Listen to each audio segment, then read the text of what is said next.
নমস্কাৰ শ্ৰদ্ধাৰ দৰ্শক মণ্ডলী, আমাৰ নতুনকৈ খোলা এই ইউটিউব চেনেলটোলৈ আপোনালোকক স্বাগতম জনাইছোঁ।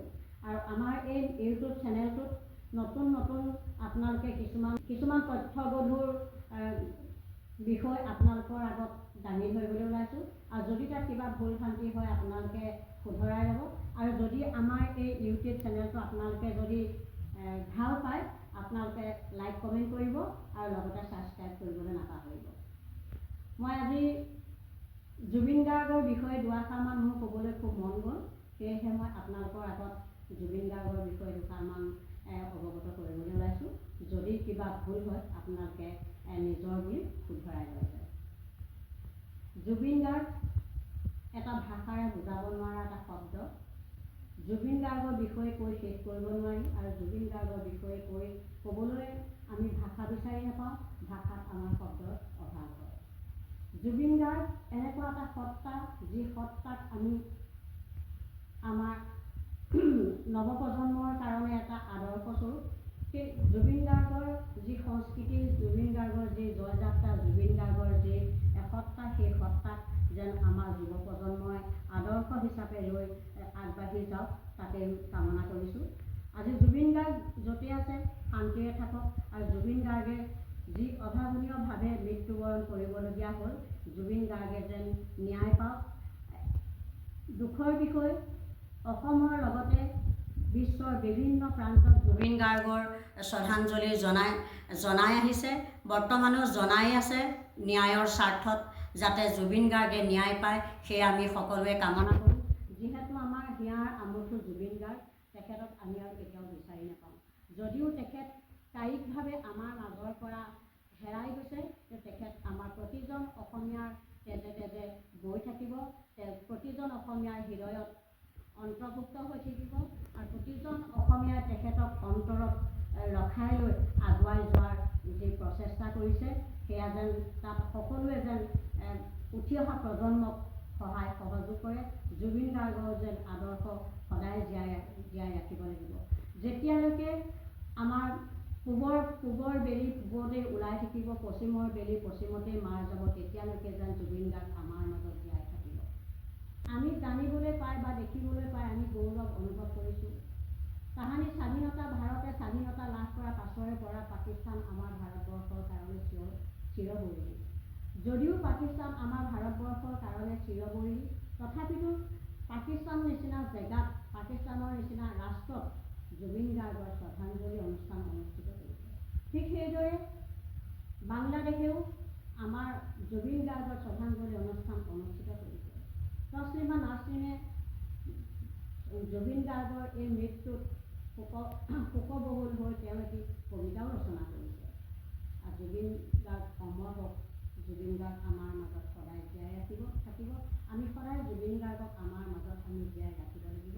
জুবিন গাৰ্গে ন্যায় পাওক, আমি তাকে কামনা কৰোঁ। বাৰে বাৰে কামনা কৰিছোঁ জুবিন গাৰ্গে ন্যায় পাওক। জুবিন গাৰ্গ এনে এজন মানুহ, আমি শংকৰ মাধৱক আমি দেখা নাই, আমি শংকৰ মাধৱক আমি কিতাপে পত্ৰই পঢ়িবলৈ পাইছোঁ। গীতা ভাগৱত তেওঁ ৰচনা কৰি গৈছিল, যি কীৰ্তন পুথি ৰচনা কৰি গৈছিল, সেই সূত্ৰে আমি শংকৰ মাধৱক জানিব পাৰিছোঁ। আজান ফকীৰত আমি জিকিৰৰ জৰিয়তে আমি জানিব পাৰিছোঁ।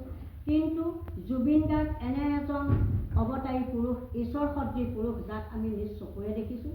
তেওঁ যিখিনি কৰ্মৰাজি, তেওঁ যিখিনি সংস্কৃতি, সেই সংস্কৃতিৰ জৰিয়তে তেওঁ এজন ঈশ্বৰ পুৰুষলৈ তেওঁ ৰূপান্তৰ হৈছে।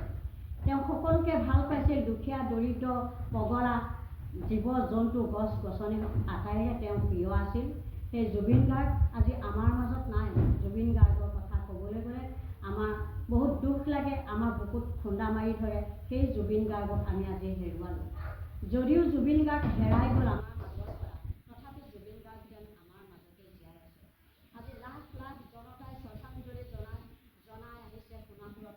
যি সমাধিস্থলীত মানুহে গ'লে গা ধুব লাগে, তেনেকুৱা এটা পৰম্পৰা আমাৰ অসমীয়া সমাজত আগৰ পৰাই চলি আহিছে। কিন্তু সেই জুবিন গাৰ্গৰ সমাধিস্থলীত আজি সকলোৱে মিলি জিকিৰ গাইছে, দিহানাম গাইছে, লাখ লাখ জনতাই তাত শ্ৰদ্ধাঞ্জলি জনাই আহিছে। সেয়া যেন সমাধিস্থলী নহয়, সেয়া এক মন্দিৰ, সেয়া যেন এক বৈকুণ্ঠপুৰী। সেই বৈকুণ্ঠপুৰীত আমাৰ আজি ঈশ্বৰ সদৃশ পুৰুষজনক লৈ সকলোৱে নাম চৰ্চন কৰিছে। জুবিন গাৰ্গ অমৰ হওক, জয় জুবিন দা, জুবিন গাৰ্গে ন্যায় পাওক। 2025 চনৰ 19 ছেপ্টেম্বৰ দিনটো অসমৰ বাবে এটা অভিশপ্ত দিন। এই দিনটোতে জুবিন গাৰ্গৰ মৃত্যু হয় ছিংগাপুৰত। এই মৃত্যুত অসমৰ ৰাইজে কিছুমান নেদেখা ঘটনা দেখিবলৈ পাইছিল। লাখ লাখ জনতাই একেলগে জুবিনৰ ন্যায়ৰ বাবে ওলাই অহা দেখিলোঁ। জুবিনৰ মৃত্যুত প্ৰকৃতিয়েও চকুলো টোকা দেখিলোঁ। সৰু সজাই জুবিনৰ মৃতদেহত প্ৰকৃতিয়ে পুষ্পবৃষ্টি বৰষা দেখিলোঁ। একেৰাহে 7 দিন অসম বন্ধ হোৱা দেখিলোঁ। পৰীক্ষা পিছুৱাই যোৱা দেখিলোঁ। ডাৱৰে জুবিনক অংকন কৰা দেখিলোঁ। সোণাপুৰখন সমাধিস্থলীৰ পৰা মন্দিৰলৈ পৰিৱৰ্তন হোৱা দেখিলোঁ। জুবিনক সমাধিস্থলীৰ সলনি বৈকুণ্ঠপুৰী জুবিন ক্ষেত্ৰ হোৱা দেখিলোঁ। জুবিনৰ মৃত্যুত এটা কুকুৰে এমাহ দিন ধৰি উপবাসে থাকি মৃত্যু বৰণ কৰা দেখিলোঁ।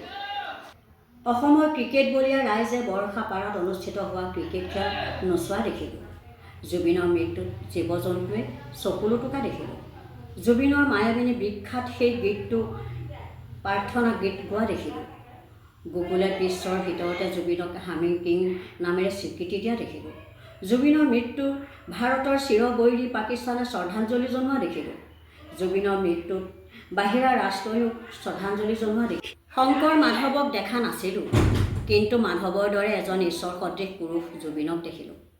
শংকৰ মাধৱ আজান ফকীৰে অসমক একেলগে বান্ধিছিল, একতাৰ দোলেৰে বান্ধিছিল, কিন্তু জুবিন গাৰ্গে অকলে অসমৰ সকলো জাতিকে একলগ কৰা দেখিলোঁ। জুবিন সমাধিস্থলীত মুছলমানসকলে জিকিৰ গোৱা দেখিলোঁ। 200 বাঁহীবাদকে একেলগে বাঁহী বজাই শ্ৰদ্ধাঞ্জলি জনোৱা দেখিলোঁ। মছজিদত সন্ধিয়া আজানৰ পৰিৱৰ্তে মায়াবিনী গীতটো বজা দেখিলোঁ। লাখ লাখ জনতাই জুবিনক শ্ৰদ্ধাঞ্জলি জনাবলৈ ওলাই অহাৰ ফলত লিমকা বুক অৱ ৰেকৰ্ডছে বিশ্বৰ 4ৰ্থজন ব্যক্তি বুলি স্বীকৃতি দিয়া দেখিলোঁ।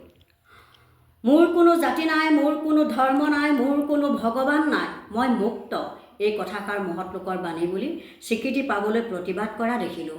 জয় জুবিন দা।